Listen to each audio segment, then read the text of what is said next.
Welcome to Ponchatoula Live, the show where we make it easy for you to connect with the people of Ponchatoula. I'm your host, Parker Layrisson, and today I've got a fantastic guest.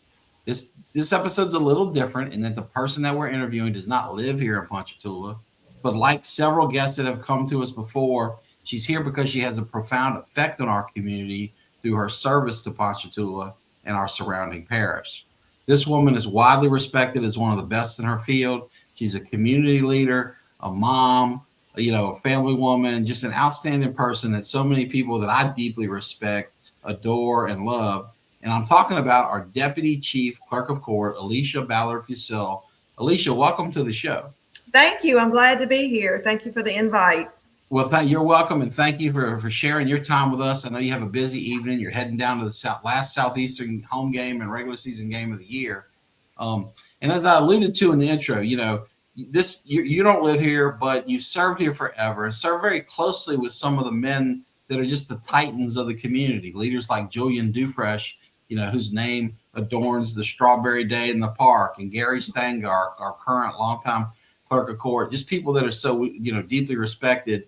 And I know because those guys were and are personal friends of mine, were my ball coaches growing up and old family friends, that they really respect you a ton. And that's why they've entrusted you with the chief deputy role. So before we get into any of that work stuff and how you know those guys, if you would just tell us a little bit about yourself. All right. Well, I'm originally from Amite. I grew up in Amite. I graduated from Amite High School. Go Warriors. And then when I met my husband, he and his family have a farm in Kentwood. So we moved to Kentwood. So I live in the most northeast corner, I would say, of Tangipahoa Parish. And when I talk to people, they're always amazed by that. But we love it. We love the outdoors. My in-laws still have a farm, so we help with that. And we just love it up there. We've grown to enjoy. I say enjoy. That's not the right word, but commuting. We commute everywhere we go. And my dad could relate to that. You went from as far north as possible down to Amite, and of course far below to come to. I see you're in the Hammond office right now. Yeah. That's one thing people may not always keep top of mind. I mean, Tangipahoa is practically the longest parish in the state. And what is it, like 50 miles or so from top to bottom? Yeah. That's a heck of a commute.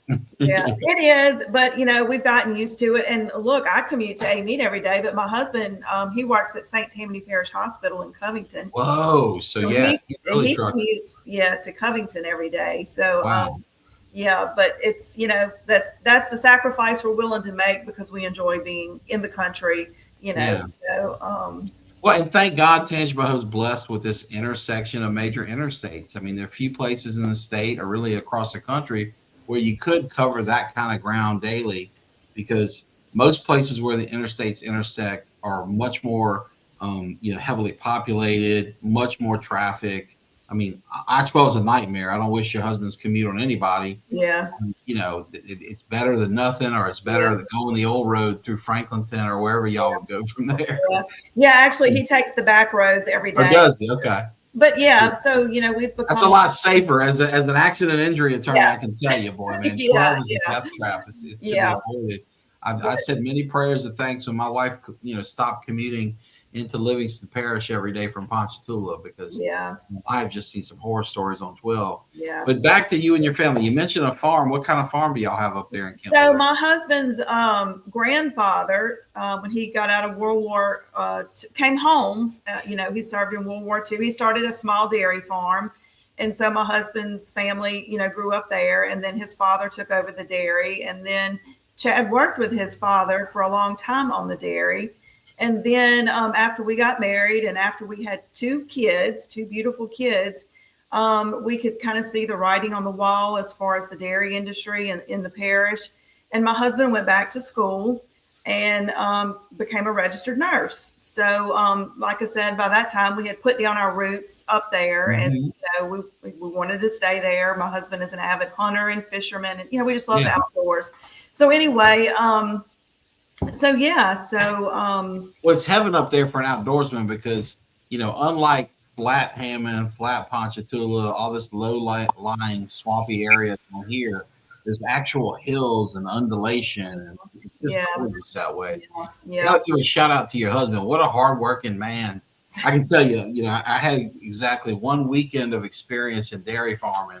One of my best pals in high school's family owned a dairy farm, and his daddy was our baseball coach. And, he would come stay at my house. And one weekend of high school, stay in his house.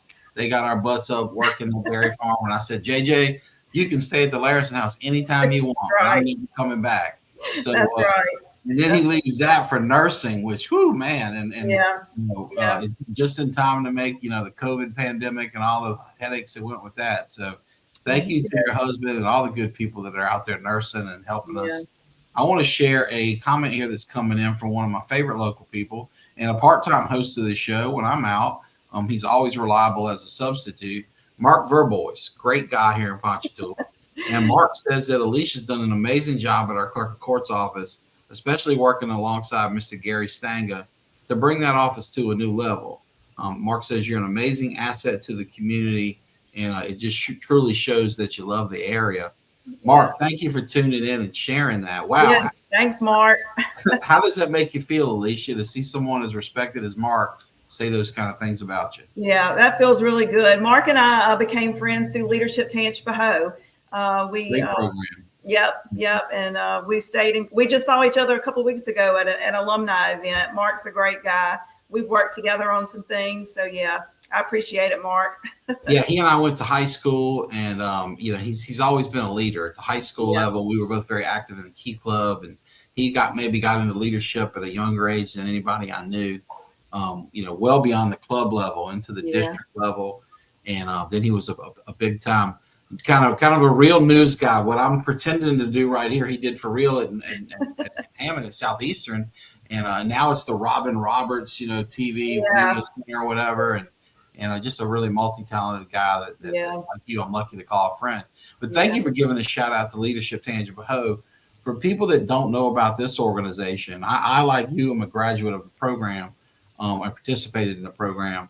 And would you mind sharing with our viewers, our listeners, what Leadership Tangipahoa is and how people can participate? Because it had a profound effect on me and my understanding of our parish. Working in government in Tangipahoa Parish, I felt like I knew the parish. I knew everything about the parish, but I was drawn to the class. And so I joined. And so it's community leaders who come together once a month, and you learn about the parish. And there's so much to learn. Like I said, I worked in government for many, many years. And so I thought I knew everything, but I didn't. And the things that I learned about this parish were wonderful. We already knew this, but, just further educating yourself. We have a phenomenal parish. We have phenomenal community leaders. We were the class of 2020. So our class was cut short because of COVID, but it was all still good. We still got the majority of the class. And it's like I said, it's just community leaders who come together, who are invested in networking, learning more about the parish. And you make connections just like Mark and I, you make lasting friendships. It's almost like an old college buddy or high school pal. Right.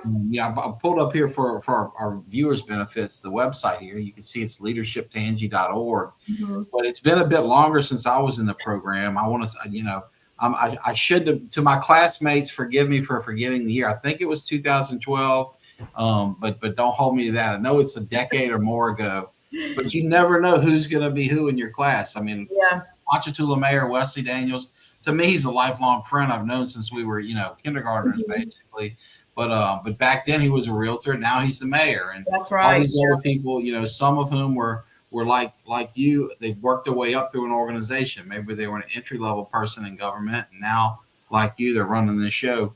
Yeah. But what I love about that program is you see all aspects of it. You see the government, and you're going to walk through the clerk's office and the sheriff's office and, the municipal mayor's office, etc. But you're also going to take a peek into healthcare, take a peek into education, the private sector, the job market. And then what do they call that last one? And you take a trip to the legislature, but you also have that kind of unique treasures or whatever. Hidden gems. Yeah, that's hidden gems. Yep. It's really neat. I learned so many. Yeah. I thought, because I grew up with a dad who was sheriff, who was elected 6 times and drug us along to rallies and every, Lord knows, every parade and festival Yep. Tennessee has to offer, that I knew it all, but I couldn't have been more wrong. There's so much. Yeah. And on that tip, clearly you love this parish. You're chosen, to stay here. You really, you could live anywhere in the world, but you choose to stay here. Mm-hmm. What is it you love about Tangipahoa Parish, and why is it that you and your husband stay here? Well, I guess, like I said, earlier, our love for just the country, the lifestyle that we're able to live, but yet be able to, drive down here to these wonderful cities like Ponchatoula. I mean, you just can't get any more, what's the word I'm looking for? Just real deep roots in the community. So I just love it here. My kids are here. We have Southeastern here. My youngest daughter is going to Southeastern. She's graduating next year. Congrats on that. That's exciting. What's she studying? Yeah, she's her health systems management with a minor in criminal justice, and she's kind of looking towards law school, Parker. So we'll see. Oh, wow. Well, send her my way. We're one of the few programs in Tangi that's big enough to actually have an official summer clerk program. So I'm really proud of my students. I learned something new about students, some that work for me as clerks pre-law, and some that I've taught at LSU. And it's really neat to watch those guys grow. So if she needs a job, I'm happy to return the favor that the Clerk of Court's office once upon a time gave me when I was in college, by giving her a glimpse of the little part of the law we do. Yeah. So let's talk about that and your connection to the city, because as we alluded to earlier, you have a window into the city, not just through Gary Stanger, our beloved current Clerk of Court, but his right-hand man, he was the right-hand man of Julian Dufresne, who was frankly a legendary mayor of Ponchatoula. The Dufresne family goes back so far, and their roots run so deep. They've held virtually every political office you could think of. I mean, multiple mayors. They currently have a, parish councilwoman. They had a judge. They had a clerk of court. They had an assessor. I can't recall an election they lost. And yes, Corey, I'm knocking on wood. I don't want to jinx your family. To me, it's a beloved family that my dad grew up playing with the Dufresne boys when he was a kid. I grew up with Bree riding our bike through the woods that are now the neighborhood I live in here. This little Timber Creek subdivision was once known as the woods behind J.C. Park, with the trail to Corey Dufresne's house and Milton Hill's house. But I would assume that your first deep glance into Ponchatoula, please correct me if I'm wrong, or a primary glance into Ponchatoula, through the viewpoint of being a key person to Clerk of Court Julian Dufresne, beloved mayor, I still think, I don't know to this day that I've ever seen a higher percentage than the last time he was challenged as mayor. I think he got 80-something%. I was proud of my dad for going out on 78, 79% as sheriff in his last election, but not dad or anybody else at the parish level touched Julian. I mean, he was just beloved. What was it like knowing Julian Dufresne and kind of rising up through his ranks at the clerk's office and being, if not introduced to Ponchatoula, brought in deeper to Ponchatoula through him and then later Gary? Yeah. So, Mr. Dahmer, the clerk before Julian, was from Ponchatoula as well, but really through my... Oh, yeah. So I didn't realize you worked for Mr. Dahmer too. So, we've had a run on that office for a while. So forgive me for starting Mr. Moore too.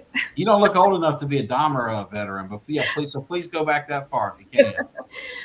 But it really wasn't until I started working closely with Julian that I really came to have a love for Ponchatoula, just like Julian did. I mean, he loved Ponchatoula. We always had to hear about Ponchatoula. We have this running joke, and it's still going in the office today, that you can't get anything done until after the Strawberry Festival's over. So that was always the joke. We might need whatever taken care of. He goes, well, after the Strawberry Festival. So, Gary will still throw that up every now and then. That, like I said, that's our going joke. But that's great. He loved Ponchatoula.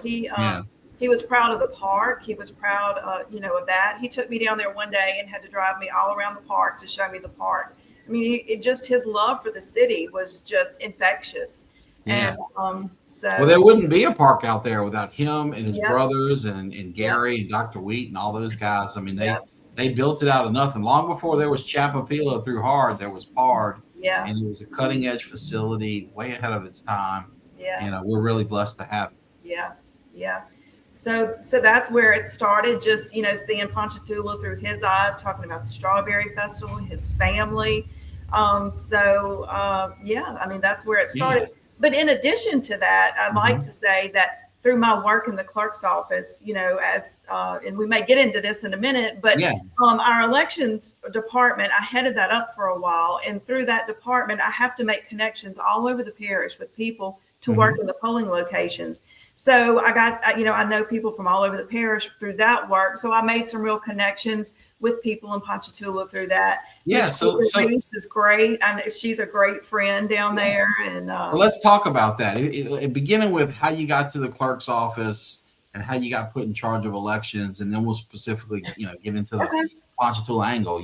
What is the story with you and the Tangipahoa Parish Clerk of Court's office? So real quick, after high school, I went to Southeastern. Then I went to LSU to their paralegal program and had my paralegal certificate.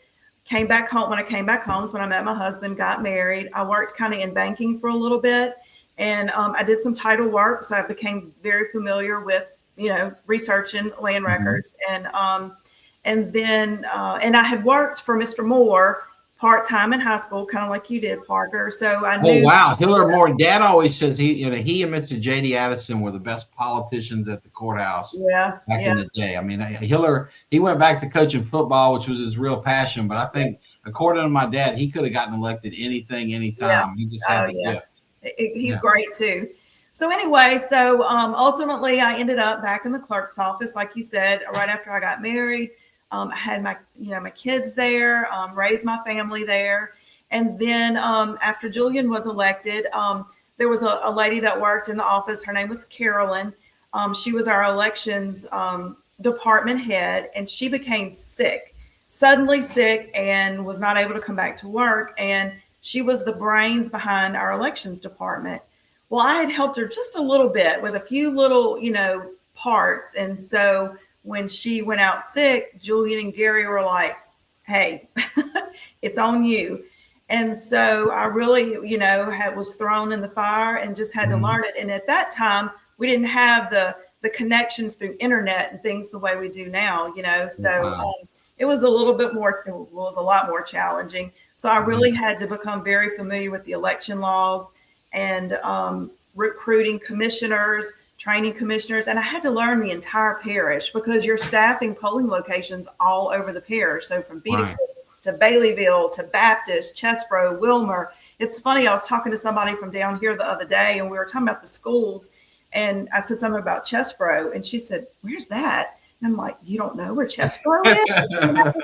So don't even mention Unitas to them to help. So I worked in that field or that department for about 16 years, with Julian. And then when he passed away and Gary got elected, he asked me to be his chief deputy. So I stepped into the role of helping him run the overall office. So wow, what an honor. So and he was obviously there the whole time with Mr. Dufresh. So he got a feel for the whole operation, and it shows you must have been a real honor. Yeah. Who were some other mentors? You mentioned so many great names, from Carmen Moore and John Dahmer and Julian Dufresh and Gary Stanga, all these clerks of court in a row. Who were some other mentors that helped you become who you are professionally? Well, I guess when we start on a personal note, and I think we would all say this, is our parents. My parents were just, hardworking people, grew up right there in Amite. My dad worked right in Amite all of his career, was very involved in our community. He was a Kiwanian and, did all the things, was very, very involved in the beginning of the Oyster Festival when it started in Amite. So, on a personal level, I really have to say, my parents, work ethic, I've learned from them.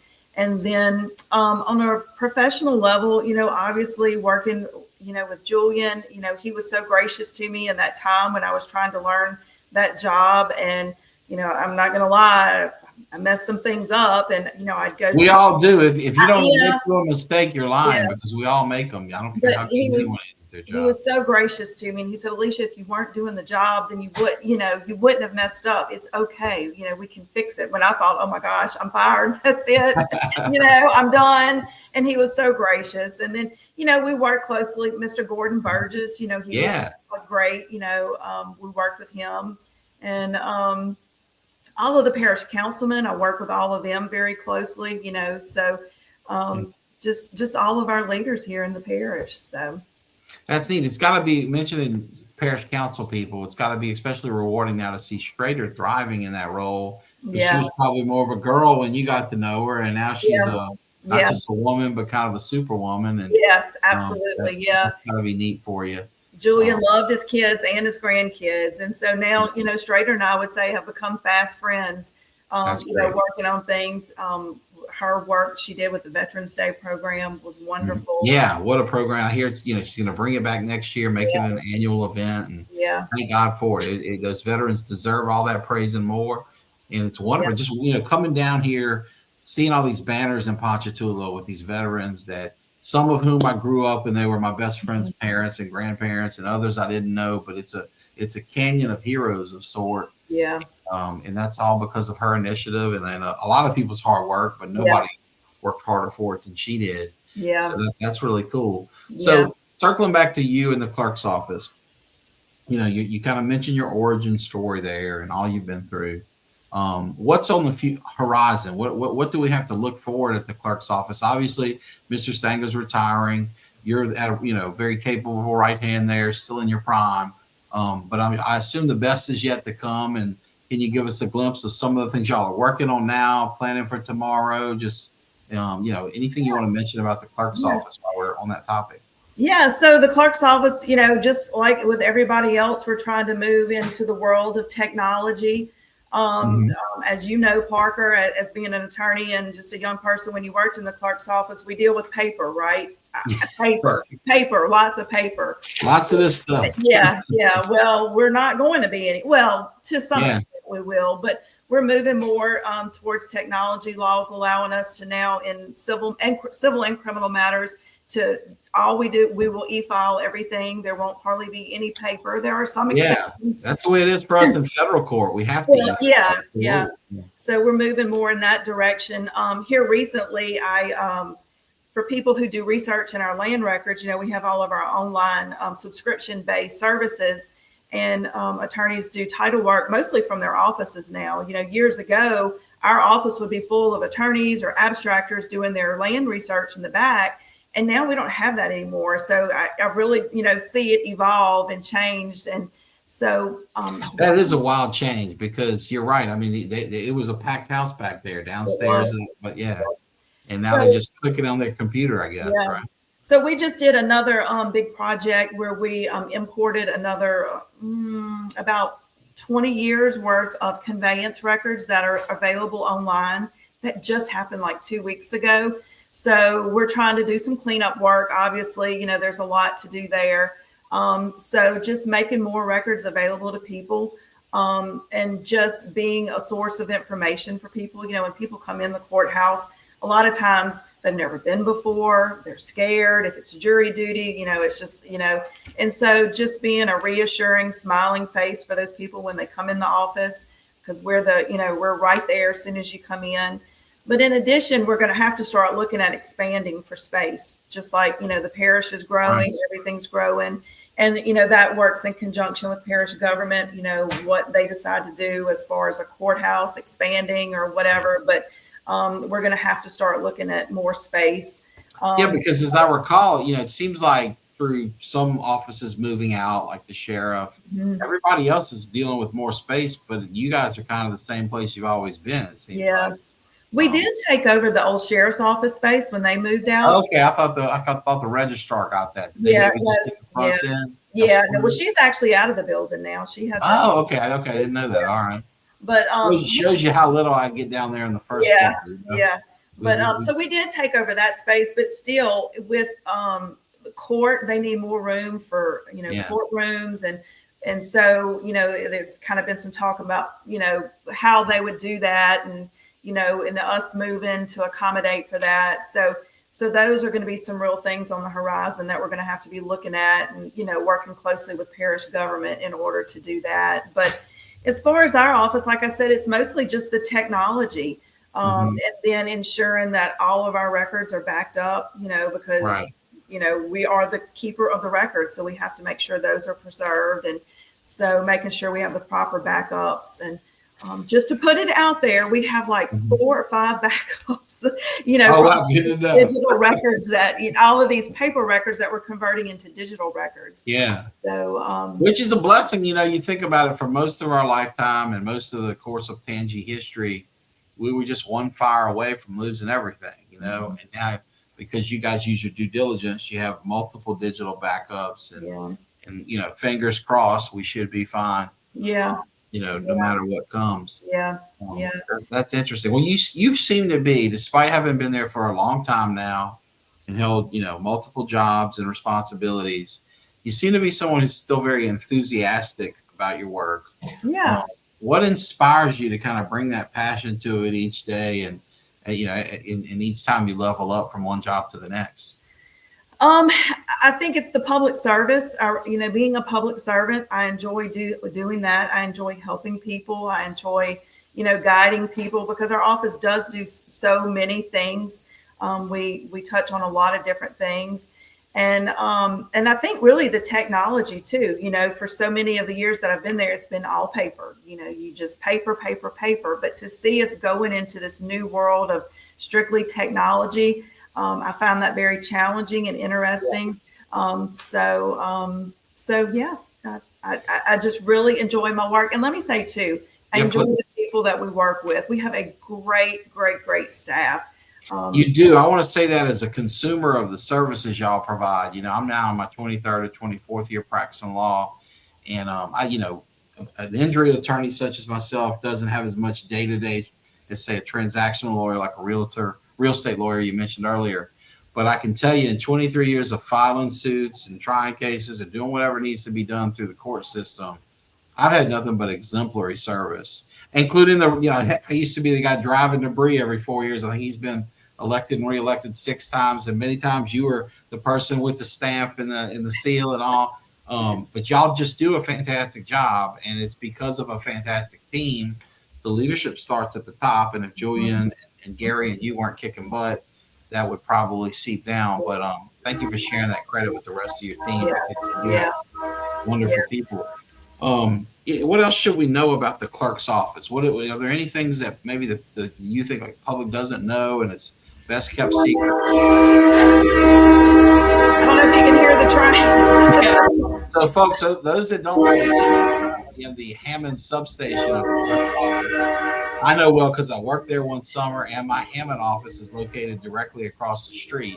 But I think I'm close to the train tracks, being 2 blocks at my Ponchatoula office. She's like 20 feet or something. So now that the train has passed, Alicia, I'll briefly ask you again, what are things people might not know about the clerk's office that we should know? Yeah. So, like we've touched on already, we are the official keeper of all the records for Tangipahoa Parish. We issue all of the jury subpoenas and keep the database for that. Don't hold that against us. I mean, if you get summoned for jury duty, you're just doing your job. It's the judge right. who makes you go seek out those jurors, right? Yeah. So we issue marriage license in our office. We are an acceptance agent for passports in our office. One of the things that we've done recently under Gary's leadership, and it was Gary's idea, I'm going to give Gary all the kudos for it, is our property fraud alert system.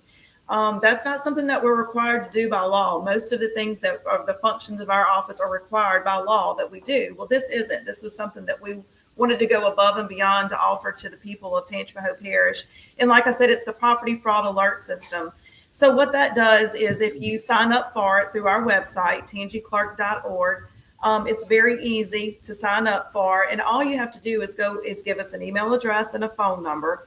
And then you give your name and any variations of your name, maiden name, your spouse's name. If you have, elderly parents' names, you add all those names into our system. And then if anybody were to file any paperwork that was fraudulent, because that happens. We have very, unscrupulous people here trying to steal your property. Absolutely, yes. Or steal the title to your property, then you would be notified. You would be notified. I mean, even if you did something, if you refinanced your home or you bought a piece of property, you would be notified. But if you knew that you did it, then it's okay, no worries. But if you know that you have not refinanced or bought or sold and you get this notification, okay, I need to check into this and see what's going on. So from that point, you would get with us and you could get a copy of whatever it was. But then at that point, you would have to, as you know, Parker, see an attorney to see how to get it corrected and let them advise you, legally of what you would need to do to get it corrected. So you're right. And thank you for bringing awareness to this, because it's a real risk. A friend of mine who is probably the most prominent real estate title attorney in the parish. I remember a few years ago, one of these scams tried to infiltrate his office in our parish. And it was a very big, expensive home. Hundreds and hundreds of thousands of dollars. Thankfully, my brother Bree and Colin Lee, who is a detective with Bree's office, was able to recover hundreds of thousands of dollars. But they're getting very sophisticated with these scams, and the fact that y'all are trying to prevent that from happening in the first place is huge. Because folks, once a scammer gets your money and it's online, I mean, we were very fortunate that Bree and Colin were able to get some or most of the money back, but that's rare. So the best way to deal with crime is prevent it in the first place, right? And there's a lot of services that you can do this, but you have to pay. This right. No charge. This is just sign up and you're good. Yeah. So and in this era of subscription services, I mean, when ABC and ESPN and everybody, YouTube, they all want to nickel and dime you to death. That's right. The last thing we need is another paid service. So thank you for providing that through money we're already paying into the system. I want to share here, and I promised you I'd get you out of here on time, so we're almost done. But I do want to share. Rosemary Gardner was kind enough, and Rosemary, thank you for watching the show and sticking with us here to the end. She comments that Ponchatoula has certainly been well represented by the clerk's office. Y'all are doing your part to keep Tangipahoa Parish running smoothly, and she thanks you, Alicia, and your colleagues for a job well done. Well, Rosemary, thank you for sharing that. Alicia, what would you say to Rosemary and other folks in the parish, that seem so satisfied with your services? I'm glad to hear it for one thing, but if at any point you're not, or if you're having any kind of issue, call and ask to speak to me. Anybody in our office will, be glad to help you, but I'm there. Call me. And that's what we want to do. We want to make, what we have in our office easily accessible to people. With our online services, we're in Amite. We have a substation in Hammond. If you ever have any problems, call us. We're there. We're there to serve you. That's, as Gary says, it's on the front door. It's your clerk's office. We're there to serve you. So. You certainly have a wonderful open door mentality there. And I can tell you, as a guy who's, handled cases from Shreveport to New Orleans, that is not industry standard. There's some wonderful clerks of court in the state, but there are certainly some places where they're just stuck on no, and they're not eager to help. And it makes me real appreciative when I come back home to get, to work a case in my home parish that you guys are at the helm. So with that being said, and knowing that you need to get to that Southeastern game, before we go, final question, is there anything else on your mind, on your heart, just anything at all you'd like to share with our viewers and listeners before we say goodbye? Just I'm dedicated to this parish, to the work that I do in the clerk's office. Like we talked about earlier, I do live in the most northeast corner of this parish, but I know this parish well. I understand this parish, all the cities from Ponchatoula to Kentwood. I understand the unique things that they bring to the parish. I understand the people's love for their small communities, Independence, Laranja, Husser. I'm very in tune with that, and I enjoy working with everybody. So. Well, thank you for sharing that. Well, there you have it, folks. Our first assistant, chief deputy clerk, Alicia Fussell. Excuse me, I'm fumbling here, but it's easy to see why Gary Stenga is so high on her and why he's supporting her to be the next clerk. Alicia, thank you for your time, and to all of our listeners and viewers, thank you for sticking with us here to the end. We'll see you after Thanksgiving. Have a happy holiday, and we'll see you soon. Bye-bye. Oh. Having a little trouble offloading this here. Give me 1 minute. Oh goodness, what's wrong? Almost.